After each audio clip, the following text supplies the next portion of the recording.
The warning lights flashed red across the control room of Station Kepler 9. Ambassador Clix's forearms moved quickly over the display panels. His insect-like eyes watched the readings with growing concern. "Another scan, please," Clix said to the young technician beside him. The technician's hand shook slightly as she worked. "Sir, the readings are the same." "That ship, it's not what we expected." Station Commander Threll walked into the room. His gray skin looked even paler than usual. "What's the problem, Ambassador?" Clix pointed at the main screen. A small ship hung in space about 50,000 kilometers away. It looked simple enough, a boxy design with visible engine ports and a flat front section. But the numbers told a different story. "The humans sent a shuttle as we expected," Clix explained. "But look at these power readings." Threll leaned closer to the screen. His eyes grew wide. "That can't be right. Those energy signatures, they're stronger than our military frigates." "I thought the same thing," Clix said. "I asked for 3 separate scans. I'll show the same results." The technician pulled up another display. "Sir, I'm detecting what appear to be weapon systems. Multiple turrets, energy projectors, and something I can't identify. The database has no match for it." Threll felt his mouth go dry. "Weapons? On a diplomatic shuttle?" Clix's translator device crackled as he spoke. "I'm more concerned about how they arrived. Look at the FTL wake signature." The screen showed a jagged, violent tear in space where the human ship had emerged. Most species use slip space technology, a gentle method that bent space carefully around a ship. This looked like someone had punched a hole through reality itself. "They just forced their way through," the technician whispered. "The energy required for that kind of jump should have torn the ship apart." "Send the standard greeting," Threll ordered. "Let them know we're peaceful and ready to welcome them." Clix activated the communication channel. He spoke slowly and clearly, using the basic trade language that the humans had learned from the probe they'd sent years ago. "Human vessel, this is Station Kepler 9. We welcome you in peace. Please prepare for docking at Base 7. We ask that you power down all weapon systems before approaching the station." For a moment, there was silence. Then a voice came through. Female, calm, with a strange accent. "Station Kepler 9. This is Captain Sarah Chen of the HTSS Reasonable Accommodation. Thank you for the welcome. However, we're confused about your request. Could you clarify what you mean by weapon systems?" Threll and Clix looked at each other. Clix spoke again. "Captain Chen, our scans show multiple weapon arrays on your vessel. For safety, we require all weapons to be powered down before docking." Another pause. Then Captain Chen's voice returned and she sounded genuinely puzzled. "Station Kepler 9, I think there's been a misunderstanding. The Reasonable Accommodation doesn't carry weapons. We're a passenger shuttle. We have standard point defense systems, but those are required by law on any vessel carrying people. They're for asteroid deflection and micrometeorite protection." Clix felt a chill run through his body. "Captain Chen, your point defense systems are reading at power levels that exceed our station's main defense grid." "Oh," Chen said. There was a long pause. I see. Commander, you're going to need to help me understand something. What kind of threats are common in your space? Because in Sol System we deal with a lot of debris at high speeds. Our point defense is built for that." The technician pulled up a comparison chart on her screen. She pointed at the numbers with a trembling hand. "Sir, their debris deflection system could destroy every ship in our patrol fleet." "In seconds," Threll made a decision. "Captain Chen, we're sending you new docking instructions. Please follow them exactly, and please do not activate any systems unless we specifically request it." "Understood, Station Kepler 9. We're here to talk, not cause problems. The Reasonable Accommodation will follow your guidance. We're shutting down our drive and approaching on maneuvering thrusters only." As the human shuttle began its approach, Clix noticed something else on his scanner. "Commander, look at this." "I'm reading the hull composition." Threll studied the data. That's colony-grade armor, the kind we use on deep space mining stations and radiation zones." "On a shuttle," Clix added quietly. The technician spoke up again, her voice barely above a whisper. "Sirs, I've been reviewing their introduction message, the one they sent last year with their probe. They mentioned this ship by name. They called it their standard diplomatic courier. They have more ships like this." Threll sat down heavily in his chair. For 200 years, the Galactic Council had waited for humanity to develop faster-than-light travel. They'd expected refugees from a crowded world, coming in converted cargo vessels hoping for help and guidance. Instead, they got a species that built their simple passenger shuttles like warships. "Contact the Council," Threll said. "Tell them the humans have arrived. And tell them we may need to reconsider our first contact protocols." Klix was already working on the message when Captain Chen's voice came through again. "Station Kepler 9. We're 5 minutes from docking. My crew is excited to meet you. We've brought gifts, information databases, cultural materials, and some items from Earth. Fair warning, though. The reasonable accommodation is a bit old. She's been in service for 50 years. I apologize if she doesn't look impressive. Command wanted to send something newer, but all our modern shuttles were assigned to other routes. 50 years old." The words hung in the air. Klix looked at the power readings again. This ancient shuttle had more firepower than most species' newest warships, and the humans thought it wasn't impressive. "What have we invited to our galaxy?" Threll whispered. The docking clamps engaged with a heavy thud. Through the viewport they could see figures moving inside the shuttle. The humans had arrived, and nothing would ever be the same. The airlock door opened with a hiss. Station Commander Threll stood with Ambassador Klix and a dozen security guards. They all watched nervously as the human crew prepared to exit their shuttle. "Remember," Klix whispered to the guards, "they are our guests. Be respectful. Show no fear." But fear was hard to hide when the first human stepped through the airlock. Captain Sarah Chen was not particularly tall by human standards, about average height. But she wore what humans called a light environmental suit. To the gathered aliens, it looked like powered armor.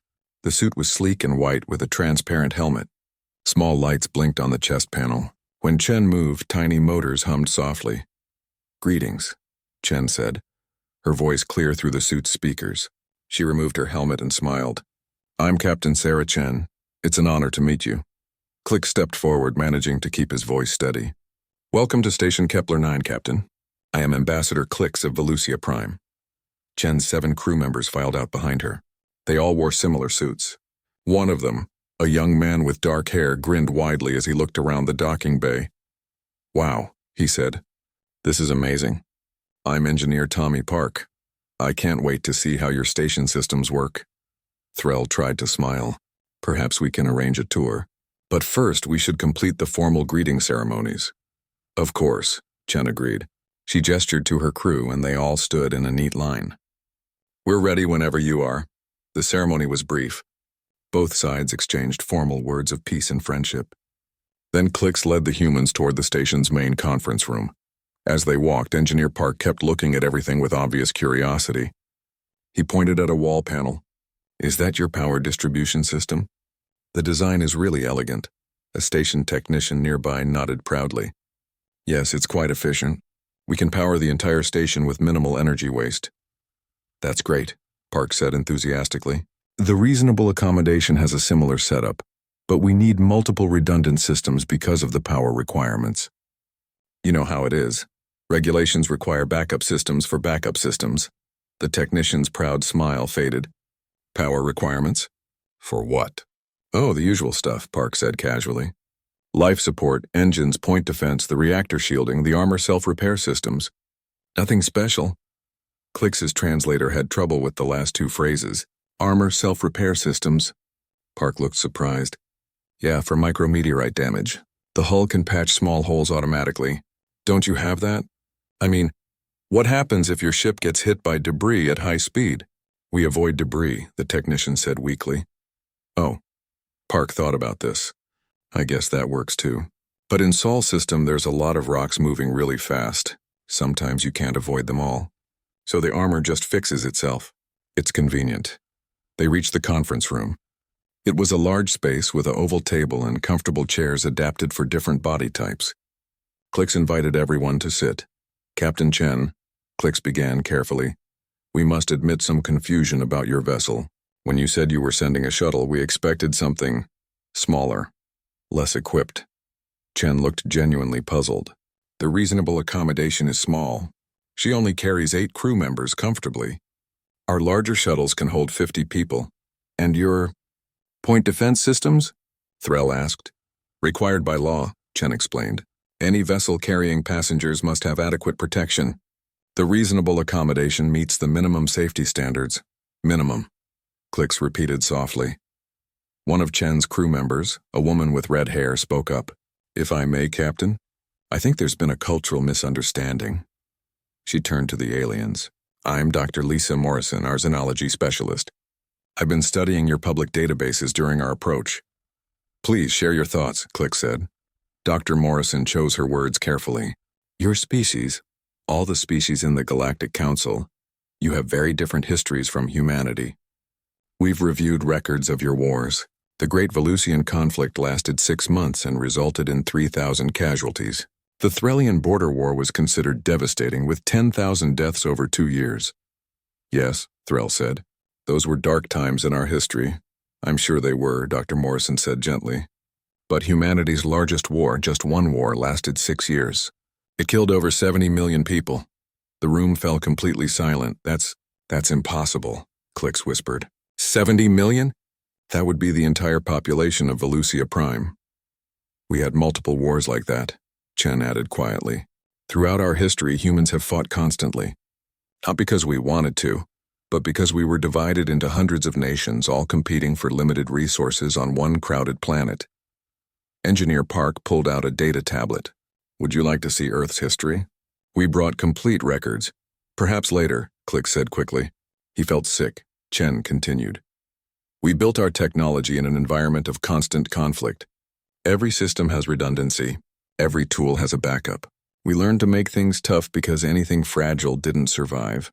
The reasonable accommodation seems overbuilt to you because, well, we come from a harsh place. Your debris deflection could destroy our fleet, Threll said bluntly. Could it? Chen looked troubled. I'm sorry. We honestly didn't know. In our space, those systems are just normal, standard. Tommy Park added. I mean, the accommodation is actually pretty old. They're planning to retire her in a few years. The new shuttles are way better. More efficient engines, improved targeting systems, better armor compounds. He stopped when he saw everyone staring at him. Sorry, is that not helpful? Dr. Morrison cleared her throat. What Engineer Park means is that humanity has been improving our technology constantly for thousands of years. We've never stopped building, never stopped innovating, because for us that was survival. Clicks pulled up a new display. He'd been dreading this question, but he had to ask. Captain Chen, you mentioned the reasonable accommodation is a shuttle. Does that mean you have larger ships? Oh yes, Chen said.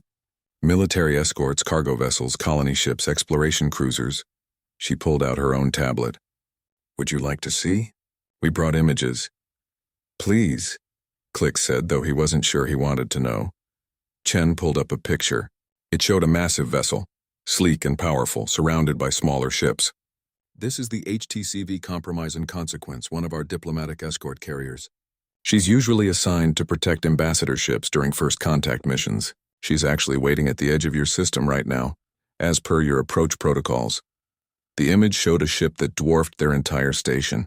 Weapon ports covered its hull. Launch bays lined its sides. It looked like it could fight a war by itself. That's just an escort? Threll's voice cracked. Well, yes, Chen said. If we're sending ambassadors to a new species, we want to make sure they're safe. The Compromise has a full fighter wing, defensive screens, and long-range sensors. Standard protection detail. Click stared at the image. Then he looked at Captain Chen's kind, smiling face. She genuinely thought this was normal. This was just how humans did things. How many ships does humanity have? He asked. Chen thought for a moment. Active military vessels? About 3,000, I think. But that's not counting civilian craft, mining ships, patrol boats, or the defense platforms around our colonies. 3,000 warships, any one of which probably outgunned the entire galactic defense fleet. Captain Chen, Click said slowly, I think we need to call an emergency council session. Would you mind waiting here while we discuss some things? Of course, Chen said cheerfully. Take all the time you need. We're not in a hurry. As Clicks and Threll left the room, they heard Engineer Park asking about the station's cafeteria. He wanted to compare food preparation methods. In the hallway, Threll looked at Clicks. What do we tell the council? The truth, Click said. That we invited humans to the galaxy, and we have no idea what we've actually done. The council chamber was chaos. Representatives from 47 species argued all at once. Their voices filled the massive room with sound from 100 different languages, all translated by the chamber's systems. "Order!" Counselor Ven's voice boomed through the speakers. The amphibious being slammed a webbed hand on his desk. "We will discuss this calmly." The room slowly quieted. Ven gestured to Ambassador Clix, who stood at the central podium. "Ambassador, please share your report on the humans." Clix's forearms trembled slightly as he activated the holographic display. An image of the reasonable accommodation appeared above the podium, rotating slowly. "This is a human shuttle," Clix said. "A civilian transport designed to carry 8 passengers. It is 50 years old and considered outdated by human standards." He pressed a button. Specifications appeared beside the image. Energy output, weapon systems, armor thickness, reactor capacity. A collective gasp filled the chamber. "That's impossible," said Representative Thrall, a bird-like creature from the Avian Collective. "Those readings would make it our most powerful warship." "It's not a warship," Clix said quietly. "It's a shuttle. The humans use it to ferry diplomats and supplies between nearby planets. They consider it unarmed." "Unarmed?" Subcommander Ralph stood up. The warrior cast member's scales gleamed under the chamber lights. "Those weapon arrays could level a city. The humans call them point defense systems," Clix explained. "Required by law on all passenger vessels, for protection against space debris." He brought up another image. The compromise and consequence. The escort carrier dwarfed the shuttle beside it. "This is what humans consider an armed vessel. A diplomatic escort carrier. They have approximately 3,000 active military ships of various sizes." The chamber erupted again. This time, Ven let them shout. He understood their fear. He felt it too. Finally, he called for order again. "We need information. What do we actually know about humanity?" An analyst stepped forward. She was a tall, thin being from the scholar caste of Meridian the Four. "Counselors, I've been reviewing Earth's public databases. What I've found is disturbing." She activated her own display. A timeline appeared, stretching back thousands of years. "Humanity has been in a state of continuous warfare for 92% of their recorded history," she said. "They have documented over 15,000 distinct military conflicts." "Impossible," someone whispered. "It gets worse," the analyst continued. "Their Second World War, just one conflict, lasted 6 years and killed 70 million people. That's more than the total casualties from every war in recorded galactic history combined." Silence. "But they didn't stop there," she went on. "During that same war, they developed weapons that could destroy entire cities in seconds. Nuclear weapons. They built thousands of them. Pointed them at themselves." Representative Thrall spoke up. "You're saying they had weapons that could destroy their own world? Why didn't they use them?" "They did," the analyst said. "Twice on themselves. Then they decided it was too dangerous and created something called mutually assured destruction. The idea was simple. If anyone used these weapons, everyone would die. So no one could use them." Counselor Ven felt his blood run cold. "They held their entire species hostage to prevent war?" "It worked," the analyst said. "They haven't had a global war in 80 years. But they still have the weapons, and they built even bigger ones." Subcommander Ralph, the warrior, looked pale. "I've trained my entire life for combat. I'm considered a master strategist. I've studied every major battle in galactic history." He paused. "I just reviewed a human strategy game. A game they give to children. It's more complex than anything in our military academies." "Show us their entertainment," Ven ordered. The analyst brought up images from human films, books, and games. Every single one involved conflict. Wars between nations. Wars between planets, wars between galaxies. Humans fighting aliens, robots, monsters, each other. They create stories about war for fun, Representative Thrall said weakly. "Not just war," the analyst corrected. "Survival against impossible odds. Overcoming superior enemies. Winning through determination and innovation. These themes appear in almost all human entertainment." A new counselor spoke up, Magistrate Kelvin, an elderly being known for his wisdom. "Tell me about their planet. Why did they develop this way?" The analyst changed the display. Earth appeared, rotating slowly. "Earth is what we would classify as a hostile world. Extreme weather. Limited resources compared to population. No easy expansion to neighboring planets. Their moon is dead. Their nearest planets are extremely harsh. So they fought each other for what little they had, Ven said. For thousands of years, the analyst confirmed. They developed technology not for exploration or comfort, but for survival. Every invention had a dual purpose. They learned to make tools that could be weapons. Weapons that could be tools. Nothing was wasted. Everything had to work. She pulled up technical specifications. Look at their shuttle's life support. It can function in hard vacuum. The crew can survive even if the ship's hull is breached. Why? Because in their space that was necessary. What about their military doctrine? Ralph asked. The analyst pulled up several documents. They have plans for every conceivable type of combat. Underwater, underground, in atmosphere, in space, in zero gravity, in high gravity.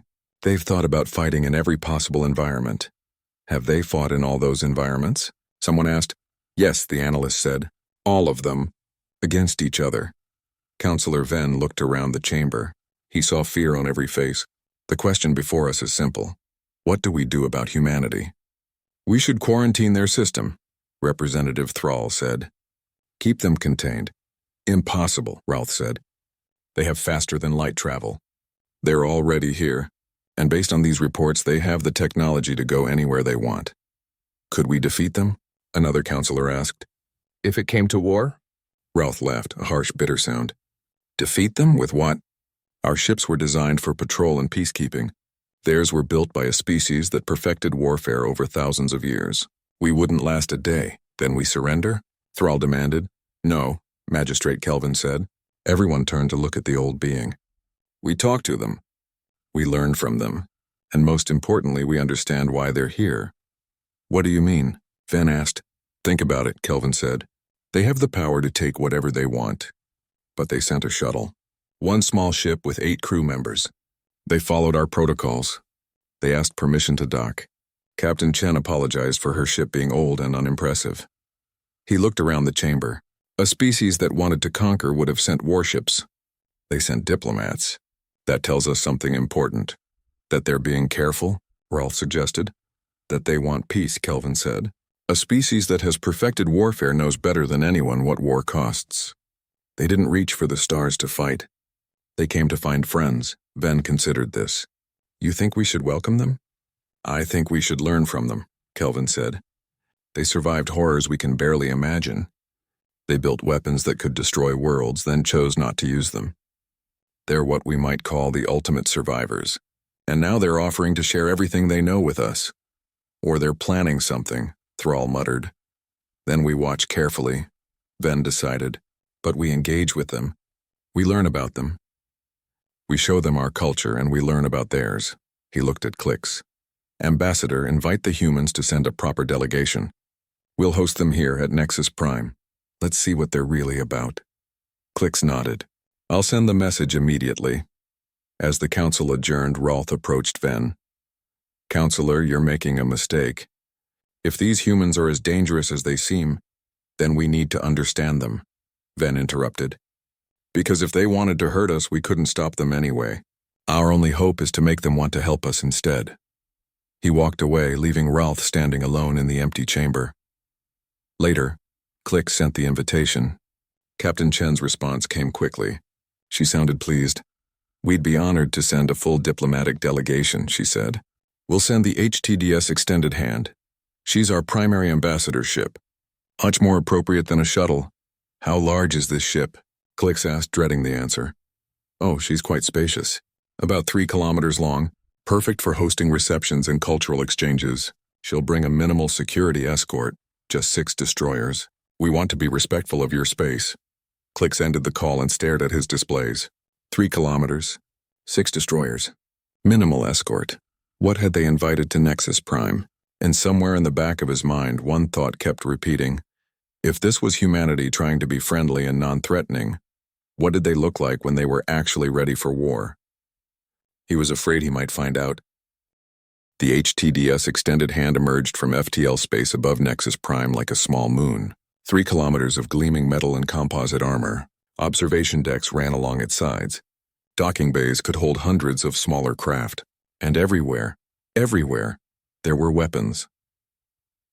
Counselor Ven watched from Nexus Station's main observation deck. Beside him stood Ambassador Clix and dozens of other officials. They all stared in silence. "The security escort is arriving," a technician reported. 6 destroyers came through FTL behind the extended hand. Each one was the size of a galactic heavy cruiser. They moved into formation around the ambassador ship with perfect precision, their movements synchronized like a dance. "That's minimal security?" Clix whispered. The communication channel opened. A warm, professional voice came through. "Nexus Prime, this is Ambassador Maria Rodriguez aboard the HTDS Extended Hand. We request permission to enter orbit and begin docking procedures." Ven activated his microphone. "Ambassador Rodriguez, you are cleared to proceed. Welcome to Nexus Prime." "Thank you, Counselor Ven, we're honored to be here." The massive ship moved into orbit. The grace with which something so large maneuvered was almost frightening. It shouldn't be possible for something that size to move so smoothly. 2 hours later, Ambassador Rodriguez and her delegation arrived at the station. She was a tall woman with dark hair streaked with gray, wearing an elegant blue uniform. Behind her walked a dozen humans, diplomats, scientists, cultural specialists. "Counselor Ven," Rodriguez said, extending her hand in the human greeting. "It's wonderful to finally meet you in person." Ven touched his hand to hers carefully. "Welcome, Ambassador. We've prepared quarters for your delegation and scheduled various cultural exchanges." "Excellent," Rodriguez said. "We brought gifts, art, music, literature, scientific data. We're eager to share our culture with you." Over the next 3 days, the cultural exchange began. The humans set up displays in the station's main gallery. Artwork from Earth, paintings, sculptures, photographs, music from 100 different human cultures. Books and films translated into galactic standard. Counselor Ven walked through the gallery studying everything carefully. He stopped in front of a painting. A human soldier covered in mud holding an injured comrade. The expression on the soldier's face was intense, determination, pain, and something that might have been hope. "That's from our First World War," said a voice beside him. Ambassador Rodriguez had approached quietly. Over 9 million soldiers died in that conflict. The artist survived barely. "Why do you display this?" Ven asked. "Why show us your wars?" "Because they're part of who we are," Rodriguez said simply. "We could hide our violent past, but that would be dishonest. We want you to understand us fully, including the difficult parts." She gestured to another display. "But look here. This is what we built after that war. Medical advances, international cooperation agreements, the first attempts at a global government. We learned from our mistakes." Ven studied the display. "You keep trying to be better." "Every day," Rodriguez agreed. "It's hard. We still have conflicts, still have disagreements, but we've learned that working together is better than fighting." That evening, a demonstration was scheduled. The humans had been asked to show their capabilities. Ven had tried to refuse, but Sub-Commander Ralph had insisted. The warrior wanted to see what human military technology could actually do. They gathered in the observation deck. Outside, one of the destroyers and the HTCV diplomatic immunity moved into position. Captain Sarah Chen, who had stayed with the delegation, stood beside the display controls. "What would you like to see?" Chen asked. "Your point defense system," Ralph said. "Your real capabilities." Chen looked uncomfortable. "Are you sure? We don't want to seem threatening." "Please," Ralph insisted. Chen sighed and spoke into her communicator. "Diplomatic immunity, run point defense demonstration. Standard threat level." The destroyer released 10,000 simulated missiles. Ven watched the scanner display, 10,000 targets all converging on the ship from different angles. The destroyer's weapons activated. Lasers, railguns, particle beams. The display lit up like a fireworks show. In 15 seconds, every single simulated missile was destroyed. 10,000 simultaneous threats, Chen said quietly, neutralized in 15 seconds. That's standard performance for a 40-year-old destroyer. Ralph sat down heavily. His scales had turned pale. 15 seconds. The new ships are faster, Chen added. But diplomatic immunity is reliable. That's why she's still in service. Ven turned to Ambassador Rodriguez. Why? Why build such powerful weapons? Rodriguez's expression became sad. Because for most of our history, if we didn't have the best weapons, we died. Every nation competed. Every group fought for survival. We built weapons not because we wanted to, but because we had to. But you reached the stars, Ven said. You escaped your planet. Why keep building weapons? Habit mostly, Rodriguez admitted. And caution. We know the universe is big. We don't know what's out there, so we prepare for everything. A human scientist stepped forward. If I may, Ambassador? Rodriguez nodded. The scientist addressed the gathered aliens. My name is Dr. James Wilson. I study human military history. Let me explain something about how we think. He activated a holographic display. For thousands of years, humanity survived by being prepared for threats. We developed technology to solve problems. When we faced predators, we made spears. When we faced each other, we made better spears. Every challenge forced us to innovate.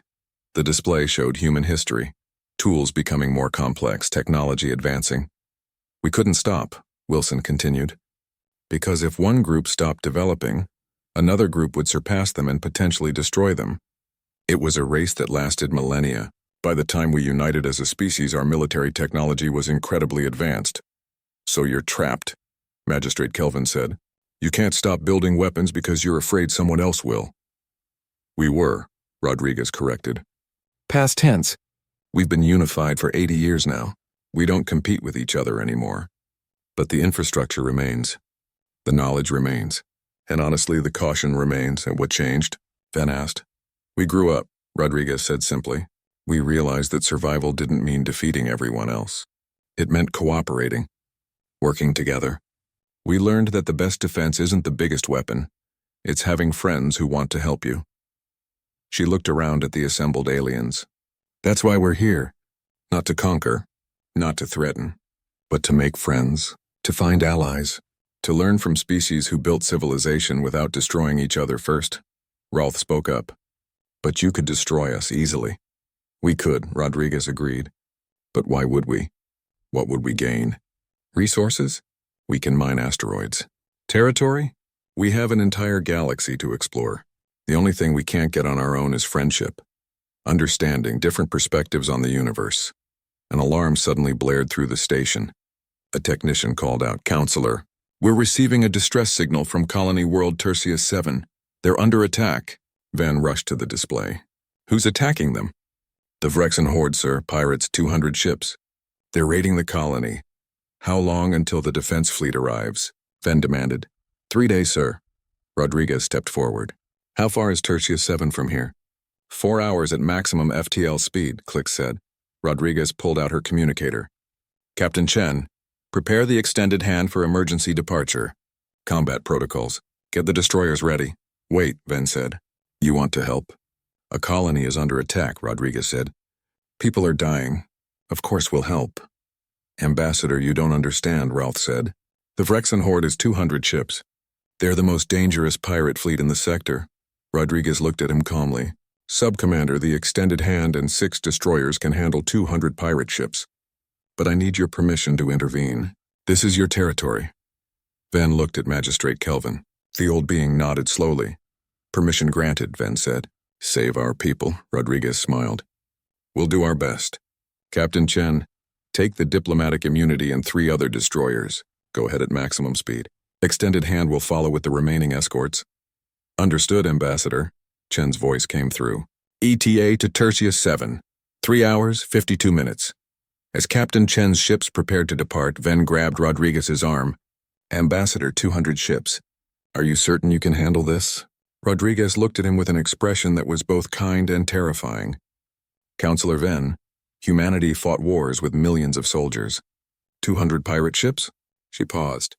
This isn't a battle. This is a police action. Your people will be safe. The destroyers jumped to FTL, vanishing in flashes of twisted space. Ben watched them go and thought, we're about to learn what humanity really is. Not their culture, not their art, but what they become when someone threatens innocent lives. He prayed the pirates were smart enough to surrender. Because if they weren't, the galaxy was about to see why you should never threaten anyone humanity had decided to protect. Colony World Tertius 7 burned. Smoke rose from 3 cities. The Vrexen Horde's ships circled the planet like vultures, their weapons tearing into defensive shields that were never meant to withstand a real attack. Warlord Kretch stood on the bridge of his flagship, watching the destruction with satisfaction. The Vrexen were raiders, taking what they wanted, destroying what they couldn't carry. For 30 years they had terrorized the galactic rim. No one could stop them. Warlord, his sensor officer called out.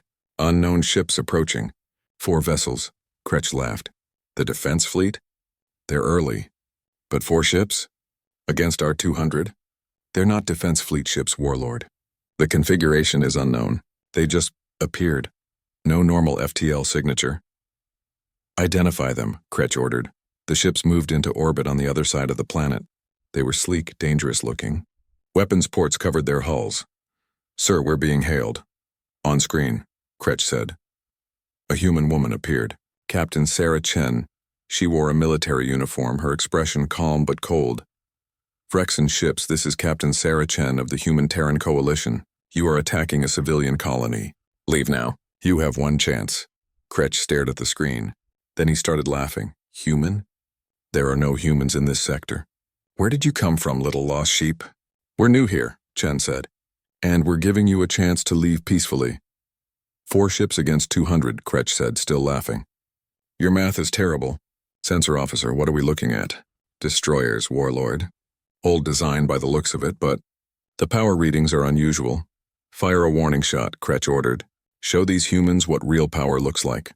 One of the Vrexen cruisers fired. A plasma bolt streaked across space toward the nearest human destroyer, the HTCV diplomatic immunity. The destroyer's point defense activated.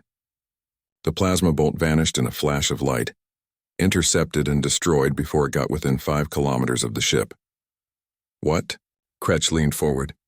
That's impossible. That was a direct hit. Warlord, their point defense is... I've never seen anything like it. Chen's voice came through again. That was your warning shot. Here's ours. The diplomatic immunity fired a single shot, a railgun round, traveling at a significant fraction of light speed. It hit a Vrexen cruiser's engine section. The ship didn't explode, it simply stopped working. Dead in space. Surgical precision, Chen said. We disabled your ship without killing your crew. Now leave or we disable all of you. Kretsch felt fear for the first time in years, but he was a warlord. He couldn't show weakness. All ships. Attack formation. Destroy them! 200 Vrexen ships opened fire. The human destroyers moved. Not like ships, but like dancers. They flowed through space, avoiding fire with impossible grace. Their weapons spoke with deadly accuracy. Every shot hit exactly where it was meant to hit. Vrexen ships stopped functioning. Engines destroyed. Weapons disabled. Communication arrays taken offline. Not a single ship exploded. Not a single crew member died. The humans were dismantling the Vrexen fleet with surgical precision. They're not trying to kill us, Kretsch's tactical officer whispered. They're just turning us off. 3 minutes into the battle, 50 Vrexen ships were disabled. The rest tried to run. Jump to FTL. Kretsch screamed. Everyone jump. We can't, Warlord. They're jamming our FTL drives. Chen's voice came through again. You can't run. You can't fight. You can surrender or we can disable every single ship in your fleet. Your choice. You have 30 seconds. Kretsch looked at his displays. Half his fleet was already dead in space. The human ships weren't even damaged. They moved through the Vrexen formation like sharks through a school of fish. How? He whispered.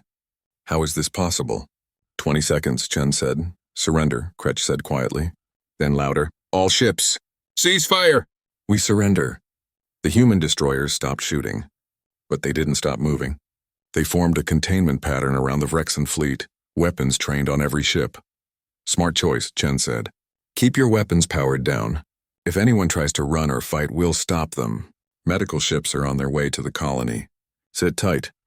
An hour later, the HTDS extended hand arrived with its escorts. Ambassador Rodriguez contacted Counselor Venn, who had been watching everything through the colony's remaining sensors. Colony Tertius 7 is secure, Rodriguez reported. The pirates have surrendered. We have medical teams on the ground helping with wounded colonists. No pirate casualties. All their ships were disabled non-lethally. Venn sat down heavily. You fought 200 ships with 4 destroyers. And you won. In 3 minutes. It wasn't really a fight, Rodriguez said gently. They're pirates, Counselor. Poorly trained, poorly equipped, used to fighting civilians. Against actual military vessels? She paused. It was never a contest. If those destroyers are old, Venn said slowly, and they could do that, what can your real warships do? Rodriguez was quiet for a moment. Counselor, there's something you should know. The extended hand, these destroyers, They're 40 years old, scheduled for retirement. We brought them because they're reliable and wouldn't seem too threatening. Not threatening, Ven repeated. Our modern fleet is considerably more advanced, but you don't need to worry about that. Because here's what you really need to understand. We just protected your colony. We saved your people. That's what humanity does now. She leaned forward on the screen. We spent thousands of years perfecting warfare. We built weapons that could crack planets. We fought each other until we nearly destroyed ourselves. But we learned. We learned that the best use of overwhelming power is protecting those who can't protect themselves. Rolf's voice came through the channel. He'd been listening from the station. Ambassador, why didn't you destroy them? The Vrexen have killed thousands over the years. Because they surrendered, Rodriguez said simply. Because even pirates deserve a chance at justice, not execution. We learned the hard way that revenge doesn't build peace. Mercy does. Magistrate Kelvin spoke up. So humanity offers the galaxy a choice, friendship or force? No, Rodriguez corrected. We offer friendship, period. But if someone threatens our friends, they face our force. We don't conquer. We don't enslave. We protect. Counselor Ven made a decision.